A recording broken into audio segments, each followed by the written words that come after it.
Piano. The piano is a musical instrument played using a keyboard.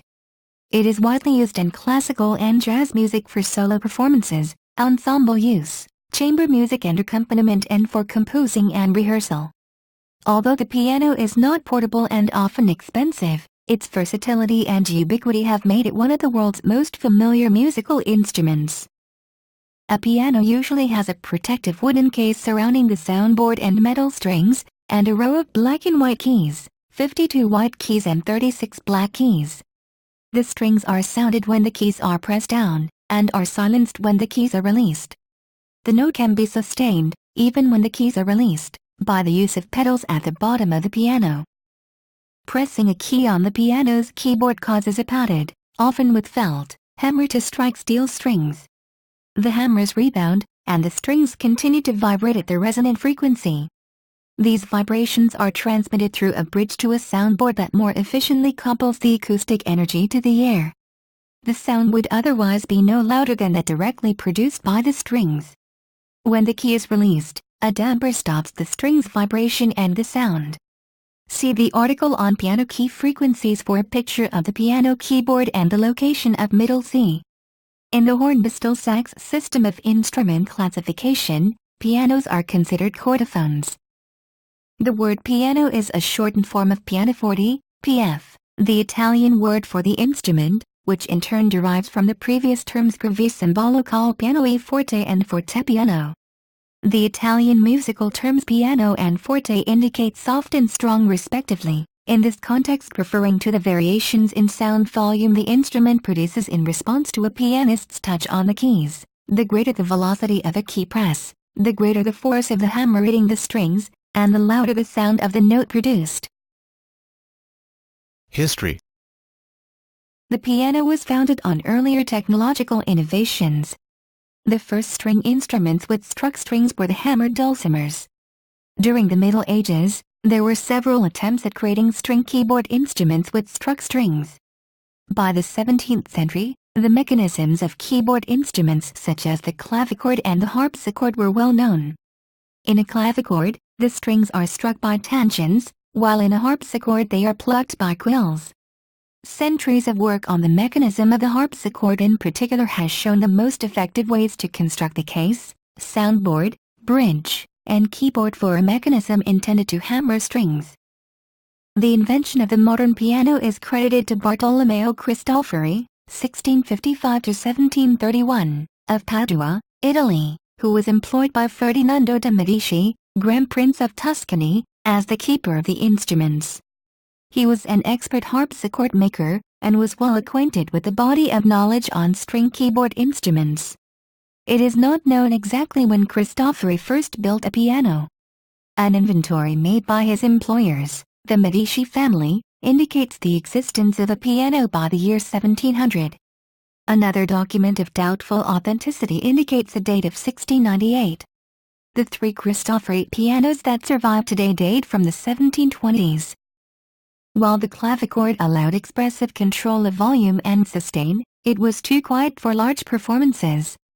The harpsichord produced a sufficiently loud sound, but had little expressive control over each note. The piano was probably formed as an attempt to combine loudness with control, avoiding the trade-offs of available instruments. Cristofori's great success was solving, with no prior example, the fundamental mechanical problem of piano design. The hammer must strike the string, but not remain in contact with it, as a tangent remains in contact with a clavichord string, because this would dampen the sound. Moreover, the hammer must return to its rest position without bouncing violently, and it must be possible to repeat a note rapidly. Cristofori's piano action was a model for the many different approaches to piano actions that followed. Cristofori's early instruments were made with thin strings, and were much quieter than the modern piano, but compared to the clavichord, the only previous keyboard instrument capable of dynamic nuance via the keyboard, they were much louder and had more sustain. Cristofori's new instrument remained relatively unknown until an Italian writer, Scipione Maffei, wrote an enthusiastic article about it in 1711, including a diagram of the mechanism. This article was widely distributed, and most of the next generation of piano builders started their work due to reading it. One of these builders was Gottfried Silbermann, better known as an organ builder. Silbermann's pianos were virtually direct copies of Cristofori's, with one important addition: Silbermann invented the forerunner of the modern sustain pedal, which lifts all the dampers from the strings simultaneously. Silbermann showed Johann Sebastian Bach one of his early instruments in the 1730s, but Bach did not like it at that time, claiming that the higher notes were too soft to allow full dynamic range. Although this earned him some animosity from Silbermann, the criticism was apparently heated. Bach did approve of a later instrument he saw in 1747, and even served as an agent in selling Silbermann's pianos. Piano making flourished during the late 18th century in the Viennese school, which included Johann Andreas Stein, who worked in Augsburg, Germany, and the Viennese makers Nanit Streicher, daughter of Stein, and Anton Walter. Viennese-style pianos were built with wood frames, 2 strings per note, and had leather-covered hammers. Some of these Viennese pianos had the opposite coloring of modern-day pianos. The natural keys were black and the accidental keys white. It was for such instruments that Wolfgang Amadeus Mozart composed his concertos and sonatas, and replicas of them are built today for use in authentic instrument performance of his music. The pianos of Mozart's day had a softer, more ethereal tone than today's pianos or English pianos, with less sustaining power. The term fortepiano is now used to distinguish the 18th century instrument from later pianos. In the period lasting from about 1790 to 1860, the Mozart Era piano underwent tremendous changes that led to the modern form of the instrument. This revolution was in response to a preference by composers and pianists for a more powerful, sustained piano sound, and made possible by the ongoing Industrial Revolution with resources such as high-quality piano wire for strings, and precision casting for the production of iron frames. Over time, the tonal range of the piano was also increased from the 5 octaves of Mozart's day to the 7 1/3 or more octaves found on modern pianos. Early technological progress owed much to the firm of Broadwood. John Broadwood joined with another Scot, Robert Stoddart, and a Dutchman, America's backers, to design a piano in the harpsichord case, the origin of the grand. They achieved this in about 1777. They quickly gained a reputation for the splendor and powerful tone of their instruments, with Broadwood constructing ones that were progressively larger, louder, and more robustly constructed. They sent pianos to both Joseph Haydn and Ludwig van Beethoven, and were the first firm to build pianos with a range of more than 5 octaves, 5 octaves and a fifth during the 1790s, 6 octaves by 1810. Beethoven used the extra notes in his later works, and 7 octaves by 1820. The Viennese makers similarly followed these trends. However, the two schools used different piano actions. Broadwood's were more robust, Viennese instruments were more sensitive. By the 1820s, the center of innovation had shifted to Paris, where the Pleyel firm manufactured pianos used by Frédéric Chopin and the Erard firm manufactured those used by Franz Liszt. In 1821, Sebastian Erard invented the double escapement action, which incorporated a repetition lever, also called the balancier, that permitted repeating a note even if the key had not yet risen to its maximum vertical position. This facilitated rapid playing of repeated notes, a musical device exploited by Liszt. When the invention became public, as revised by Henry Herz, the double escapement action gradually became standard in grand pianos, and is still incorporated into all grand pianos currently produced. Other improvements of the mechanism included the use of felt hammer coverings instead of layered leather or cotton. Felt, which was first introduced by Jean Henry Pape in 1826, was a more consistent material, permitting wider dynamic ranges as hammer weights and string tension increased.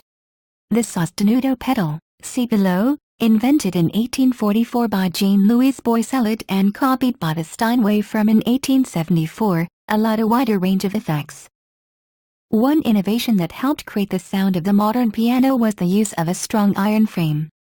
Also called the plate, the iron frame sits atop the soundboard, and serves as the primary bulwark against the force of string tension.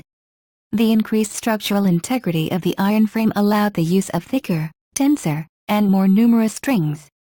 In a modern grand the total string tension can exceed 20 tons.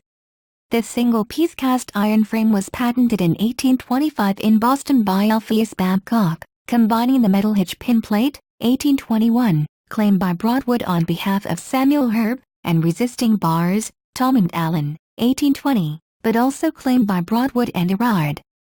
Babcock later worked for the Chickering and Mackay's firm who patented the first full iron frame for grand pianos in 1843.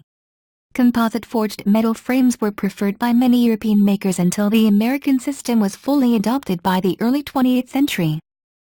Other important advances included changes to the way the piano is strung, such as the use of a choir of 3 strings rather than 2 for all but the lowest notes, and the implementation of an overstrung scale, in which the strings are placed in 2 separate planes, each with its own bridge height. This is also called cross-stringing.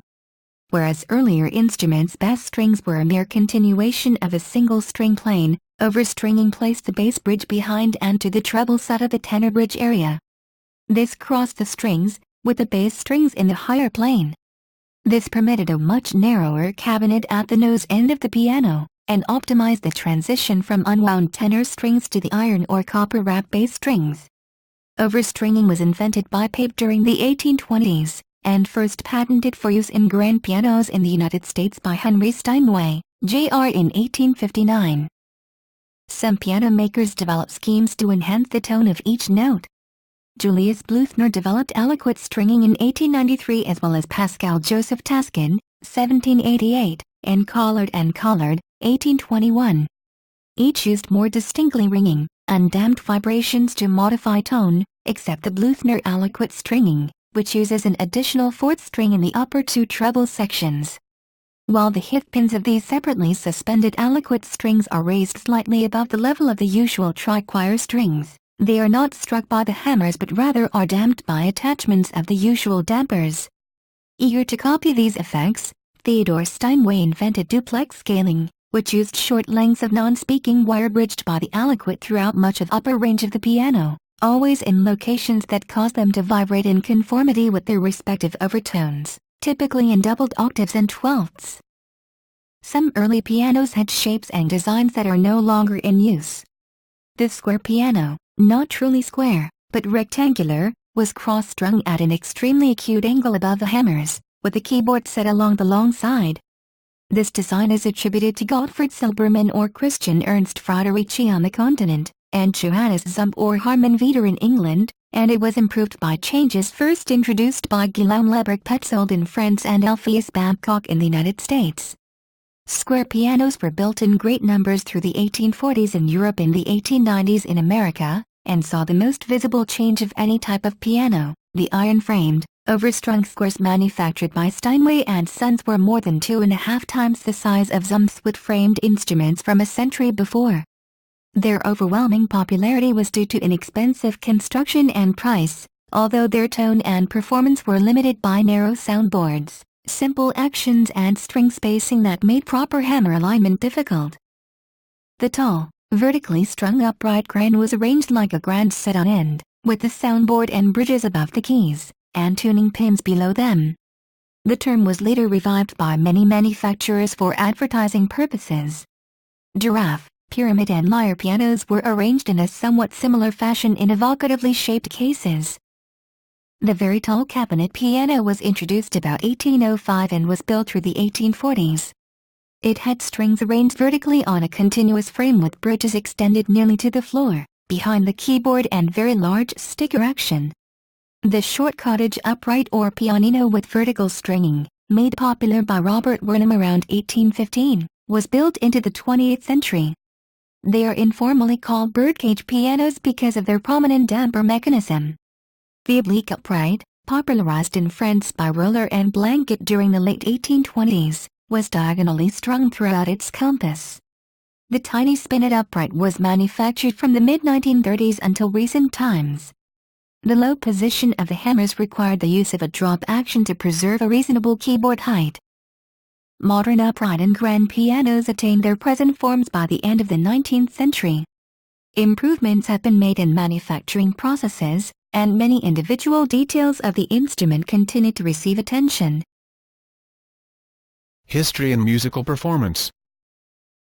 Much of classical music, for example that of Haydn, Mozart, Beethoven, was composed for a type of instrument, the fortepiano, that is rather different from the instrument on which it is now played.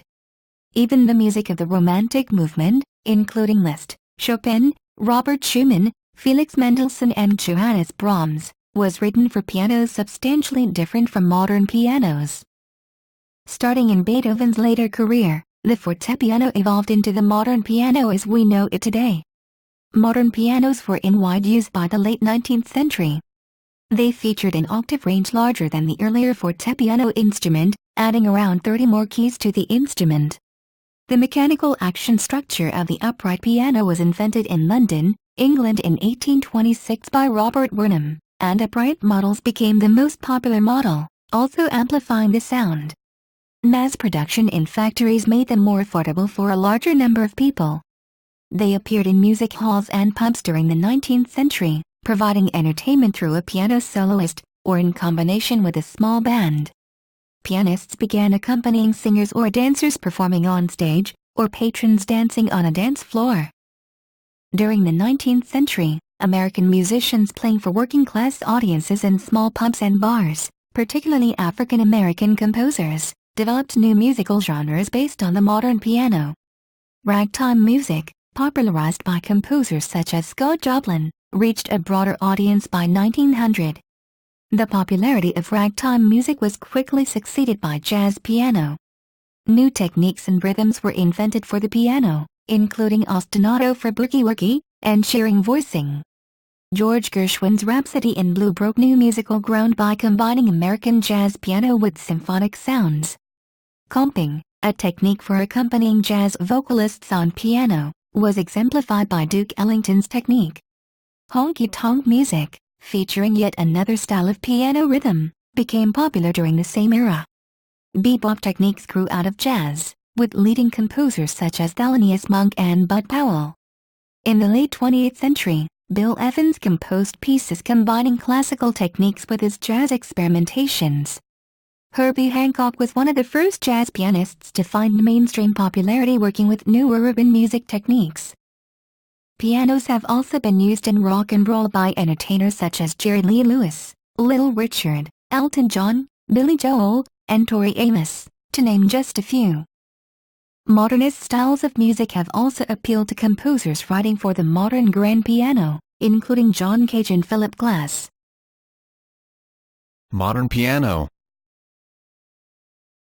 Physics. When the key is struck, a chain reaction occurs to produce the sound. First, the key raises the weapon, which forces the jack against the hammer roller, or knuckle. The hammer roller then lifts the lever carrying the hammer. The key also raises the damper. And immediately after the hammer strikes the wire it falls back, allowing the wire to resonate.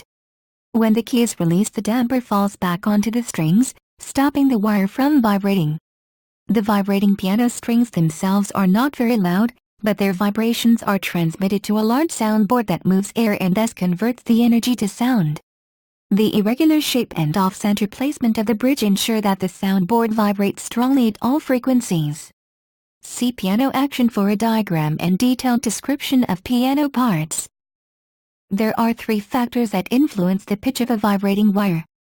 Length, all other factors the same, the shorter the wire, the higher the pitch. Mass per unit length, all other factors the same, the thinner the wire, the higher the pitch. Tension, all other factors the same, the tighter the wire, the higher the pitch. A vibrating wire subdivides itself into many parts vibrating at the same time. Each part produces a pitch of its own, called a partial. A vibrating string has one fundamental and a series of partials. The most pure combination of two pitches is when one is double the frequency of the other. For a repeating wave, the velocity, v, equals the wavelength, L, times the frequency, f. On the piano string, waves reflect from both ends. The superposition of reflecting waves results in a standing wave pattern, but only for wavelengths L equals 2L, L, L/2 equals 2Ln, where L is the length of the string. Therefore the only frequencies produced on a single string are Fahrenheit equals NV/2L, timbre is largely determined by the content of these harmonics. Different instruments have different harmonic content for the same pitch. A real string vibrates at harmonics that are not perfect multiples of the fundamental. This results in a little inharmonicity, which gives richness to the tone but causes significant tuning challenges throughout the compass of the instrument. Striking the piano key with a greater velocity increases the amplitude of the waves and therefore the volume. From pianissimo, pp, to fortissimo, ff, the hammer velocity changes by almost a factor of 100. The hammer contact time with the string shortens from 4 milliseconds at pp to less than 2 milliseconds at ff. If two wires adjusted to the same pitch are struck at the same time, the sound produced by one reinforces the other, and a louder combined sound of shorter duration is produced. If one wire vibrates out of synchronization with the other, they subtract from each other and produce a softer tone of longer duration. Types. Modern pianos have two basic configurations, with subcategories, the grand piano and the upright piano. Grand. In grand pianos, the frame and strings are horizontal, with the strings extending away from the keyboard. The action lies beneath the strings, and uses gravity as its means of return to a state of rest. There are many sizes of grand piano.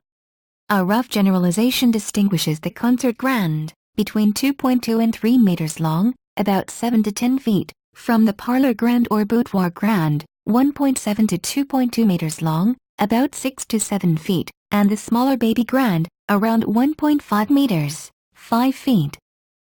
All else being equal, longer pianos with longer strings have larger, richer sound and lower inharmonicity of the strings. Inharmonicity is the degree to which the frequencies of overtones, known as partials or harmonics, sound sharp relative to whole multiples of the fundamental frequency. This results from the piano's considerable string stiffness. As a struck string decays, its harmonics vibrate, not from their termination, but from a point very slightly toward the center, or more flexible part, of the string. The higher the partial, the further sharp it runs. Pianos with shorter and thicker string, that is small pianos with short string scales, have more inharmonicity. The greater the inharmonicity, the more the ear perceives it as harshness of tone. Inharmonicity requires that octaves be stretched, or tuned to a lower octave's corresponding sharp overtone rather than to a theoretically correct octave. If octaves are not stretched, single octaves sound in tune, but double, and notably triple, octaves are unacceptably narrow. Stretching a small piano's octaves to match its inherent inharmonicity level creates an imbalance among all the instrument's intervallic relationships, not just its octaves. In a concert grand, however, the octave stretch retains harmonic balance, even when aligning treble notes to a harmonic produced from 3 octaves below. This lets close and widespread octaves sound pure, and produces virtually beatless perfect fifths. This gives the concert grand a brilliant, singing and sustaining tone quality, one of the principal reasons that full-size grands are used in the concert hall. Smaller grands satisfy the space and cost needs of domestic use. Upright vertical. Upright pianos, also called vertical pianos, are more compact because the frame and strings are vertical. The hammers move horizontally, and return to their resting position via springs, which are susceptible to degradation. Upright pianos with unusually tall frames and long strings are sometimes called upright grand pianos. Some authors classify modern pianos according to their height into modifications of the action that are necessary to accommodate the height. Studio pianos are around 42 to 45 inches tall. This is the shortest cabinet that can accommodate a full-sized action located above the keyboard. Console pianos have a compact action, shorter hammers, and are a few inches shorter than studio models. The top of a spinet model barely rises above the keyboard. The action is located below, operated by vertical wires that are attached to the backs of the keys. Anything taller than a studio piano is called an upright. Other types. The toy piano was introduced in the 19th century. In 1863, Henry Fourneau invented the player piano, which plays itself from a piano roll. A machine perforates a performance recording into rolls of paper, and the player piano replays the performance using pneumatic devices. Modern equivalents of the player piano include the Bosendorfer CUS and the Yamaha Disklavier, using solenoids and MIDI rather than pneumatics and rolls. A silent piano is an acoustic piano having an option to silence the strings by means of an interposing hammer bar. They are designed for private silent practice. Edward Riley invented the transposing piano in 1801. It has a lever under the keyboard as to move the keyboard relative to the strings so a pianist can play in a familiar key while the music sounds in a different key. The mini piano, an instrument patented by the Brasted brothers of the Eve Staff Limited Piano Company, was patented in 1934. This instrument has a braceless back and a soundboard which was positioned below the keys, meaning that long metal rods pulled on the levers resulting in the striking of the strings. The first model, known as a pianette, was made unique by the fact that the tuning pins extended through the instrument, allowing it to be tuned at the front. The prepared piano, present in some contemporary art music, is a piano with objects placed inside it to alter its sound, or has had its mechanism changed in some other way. The scores for music for prepared piano specify the modifications, for example instructing the pianist to insert pieces of rubber, paper, metal screws, or washers in between the strings. These either mute the strings or alter their timbre. A harpsichord-like sound can be produced by placing or dangling small metal buttons in front of the hammer. In 1954, a German company exhibited a wireless piano at the Spring Fair in Frankfurt, Germany that sold for $238. The wires were replaced by metal bars of different alloys that replicated the standard wires when played. A similar concept is used in the electric acoustic Rhodes piano. Electric pianos use electromagnetic pickups to amplify the sound of the strings. Playing a note loudly causes the electric signal to clip, and the player can incorporate the distortion into his or her expressive range. Digital pianos use digital sampling technology to reproduce the sound of each piano note.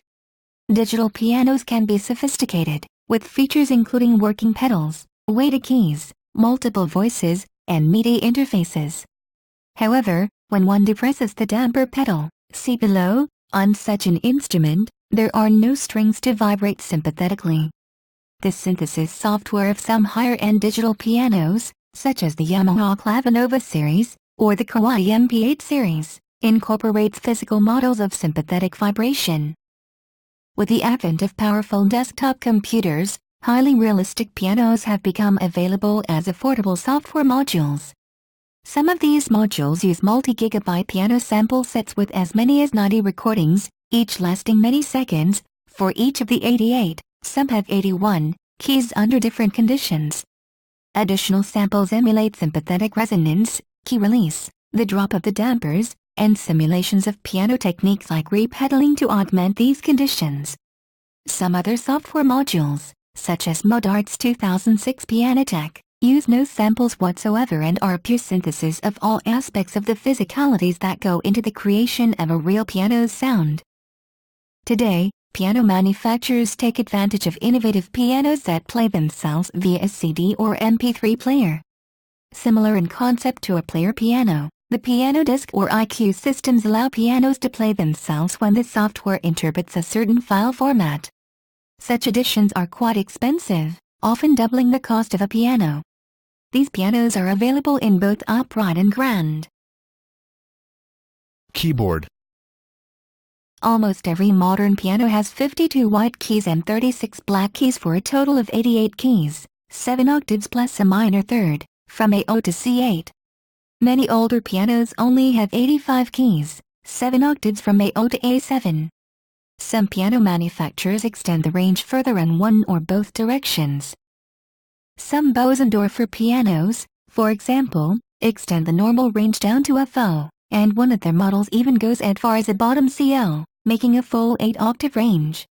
These extra keys are sometimes hidden under a small hintlet that can cover the keys to prevent visual disorientation for pianists unfamiliar with the extra keys, or the colors of the extra white keys are reversed, black instead of white. The extra keys are added primarily for increased resonance from the associated strings. That is, They vibrate sympathetically with other strings whenever the damper pedal is depressed and thus give a fuller tone. Only a very small number of works composed for piano actually use these notes. More recently, the Stewart & Sons Company has also manufactured extended range pianos, with the first 102-key piano. On their instruments, the frequency range extends from CO to F8, which is the widest practical range for the acoustic piano. The extra keys are the same as the other keys in appearance.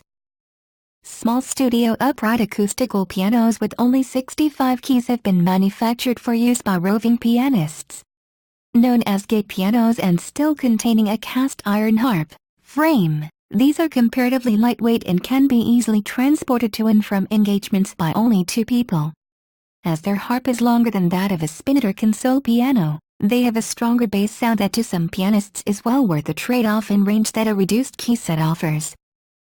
The toy piano manufacturer Shona had started manufacturing both grands and uprights with only 44 or 49 keys, and shorter distance between the keyboard and the pedals. These pianos are true pianos with action and strings. The pianos were introduced to their product line in response to numerous requests in favor of it. Pianos have been built with alternative keyboard systems, for example, the Genko keyboard. Pedals. Standard pedals. Pianos have had pedals, or some close equivalent, since the earliest days. In the 18th century, some pianos used levers pressed upward by the player's knee instead of pedals. Most grand pianos in the US have 3 pedals, the soft pedal, una corda, sostenuto, and sustain pedal, from left to right, respectively, while in Europe, the standard is 2 pedals, the soft pedal and the sustain pedal. Most modern upright pianos also have 3 pedals, soft pedal, practice pedal and sustain pedal, though older or cheaper models may lack the practice pedal. In Europe the standard for upright pianos is 2 pedals, the soft and the sustain pedals. The sustain pedal, or damper pedal, is often simply called the pedal, since it is the most frequently used. It is placed as the rightmost pedal in the group. It lifts the dampers from all keys, sustaining all played notes. In addition, it alters the overall tone by allowing all strings, including those not directly played, to reverberate. The soft pedal or una corda pedal is placed leftmost in the row of pedals. In grand pianos it shifts the entire action keyboard assembly to the right. A very few instruments have shifted left, so that the hammers hit 2 of the 3 strings for each note. In the earliest pianos whose unisons were bihords rather than trichords, the action shifted so that hammers hit a single string, hence the name una corda, or 1 string. The effect is to soften the note as well as change the tone. In uprights this action is not possible. Instead the pedal moves the hammers closer to the strings, allowing the hammers to strike with less kinetic energy. This produces a slightly softer sound, but no change in timbre. On grand pianos, the middle pedal is a sostenuto pedal. This pedal keeps raised any damper already raised at the moment the pedal is depressed. This makes it possible to sustain selected notes by depressing the sostenuto pedal before those notes are released, while the player's hands are free to play additional notes, which aren't sustained. This can be useful for musical passages with pedal points and other otherwise tricky or impossible situations. On many upright pianos, the middle pedal is called the practice or celeste pedal. This drops a piece of felt between the hammers and strings, greatly muting the sounds. This pedal can be shifted while depressed, into a locking position. There are also non-standard variants. On some pianos, grands and verticals, the middle pedal can be a bass sustain pedal, that is, when it is depressed, the dampers lift off the strings only in the bass section. Players use this pedal to sustain a single bass note or chord over many measures, while playing the melody in the treble section. On the Stewart & Sons piano as well as the largest Fazioli piano, there is a 4th pedal to the left of the principal 3. This 4th pedal works in the same way as the soft pedal of an upright piano, moving the hammers closer to the strings. Unusual pedals. The rare transposing piano, an example of which was owned by Irving Berlin, has a middle pedal that functions as a clutch that disengages the keyboard from the mechanism, so the player can move the keyboard to the left or right with a lever. This shifts the entire piano action so the pianist can play music written in one key so that it sounds in a different key. Some piano companies have included extra pedals other than the standard 2 or 3. Crown and Schubert Piano Company produced a 4-pedal piano. Fazioli currently offers a 4th pedal that provides a second soft pedal that works by bringing the keys closer to the strings. Wing & Son of New York offered a 5-pedal piano from approximately 1893 through the 1920s. There is no mention of the company past the 1930s. Labeled left to right, the pedals are mandolin, orchestra, expression, soft, and forte, sustain. The mandolin pedal produces a sound similar to a tremolo field by bouncing a set of small hammers against the strings, enabling the piano to mimic a mandolin, guitar, banjo, zither and harp. The orchestra, orc, pedal used a similar approach, lowering a set of metal-tipped felt strips in between the hammers and the strings. This extended the life of the hammers when the orc pedal was used, a good idea for practicing, and created an echo-like sound that mimicked playing in an orchestral hall. The pedalier piano, or pedal piano, is a rare type of piano that includes a pedal board so players can use their feet to play bass register notes, as on an organ. There are 2 types of pedal piano. On one, the pedal board is an integral part of the instrument, using the same strings and mechanism as a manual keyboard.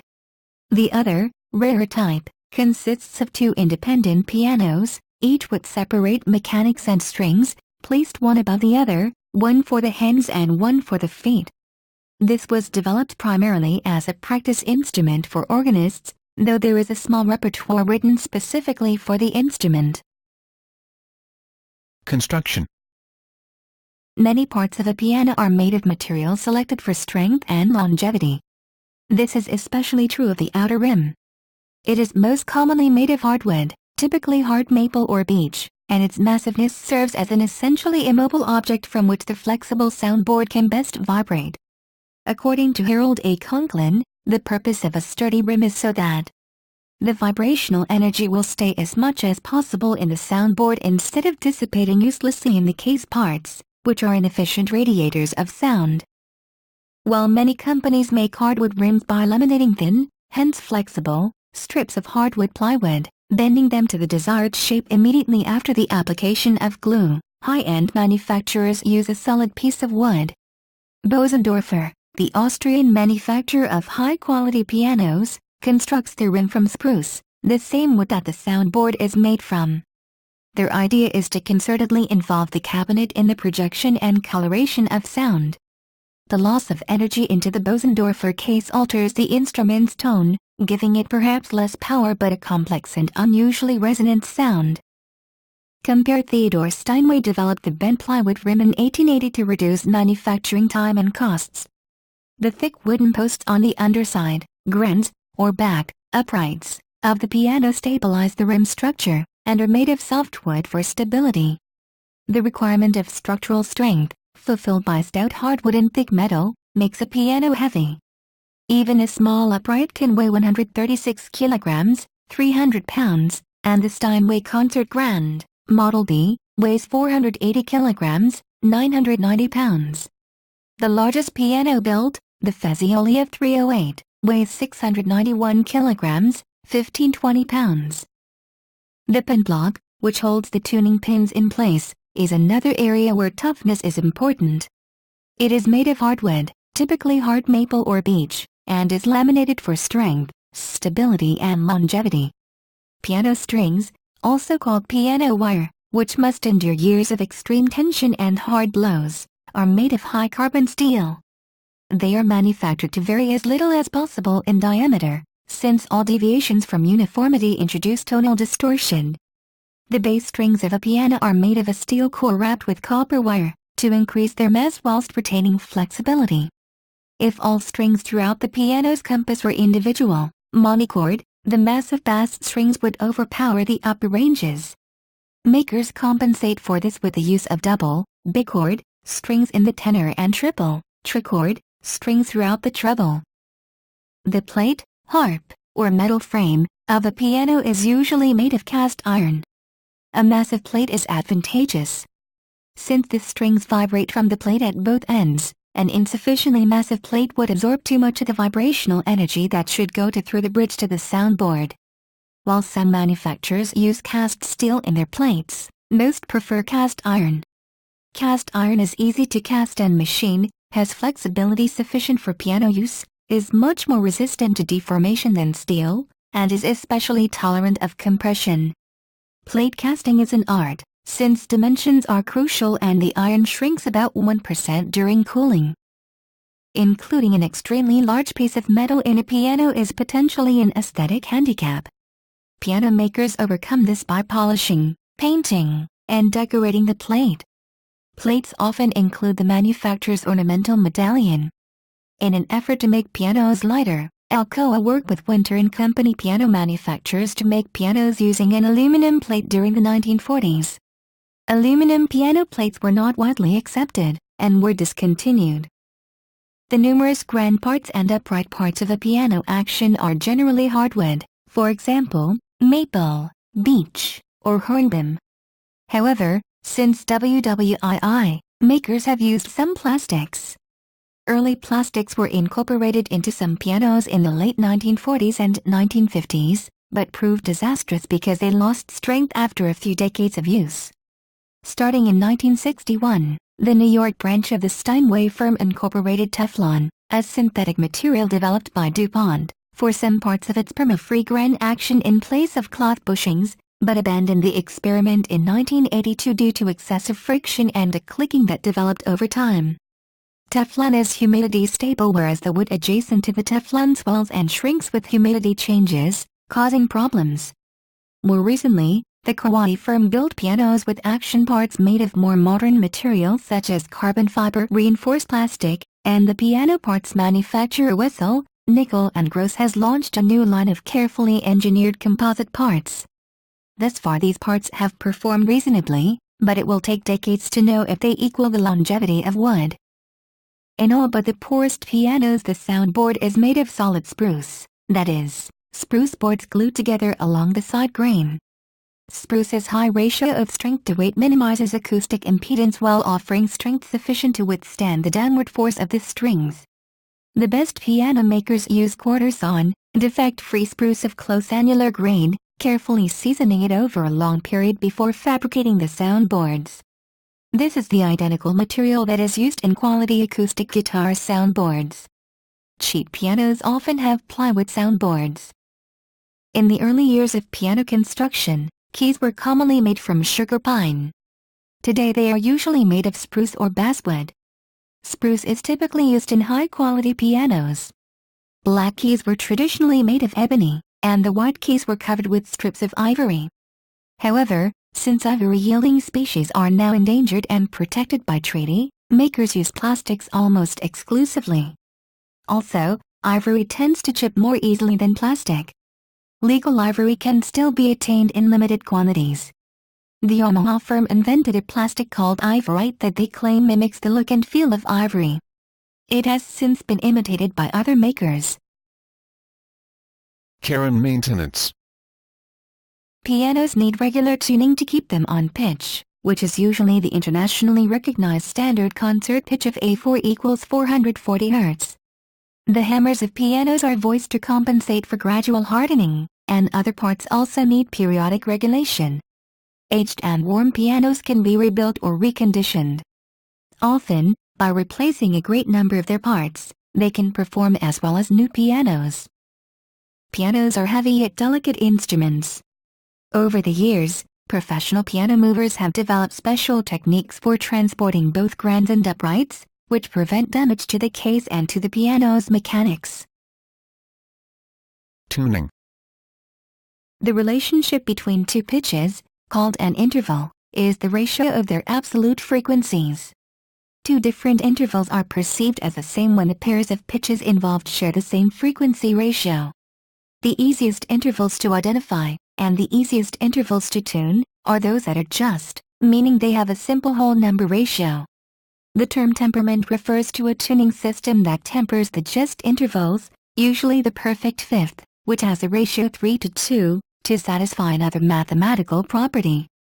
In equal temperament, A fifth is tempered by narrowing it slightly, achieved by flattening its upper pitch slightly, or raising its lower pitch slightly. A temperament system is also known as a set of bearings.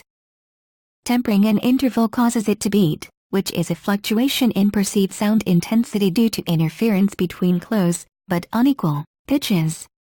The rate of beating is equal to the frequency differences of any harmonics that are present for both pitches and that coincide or nearly coincide.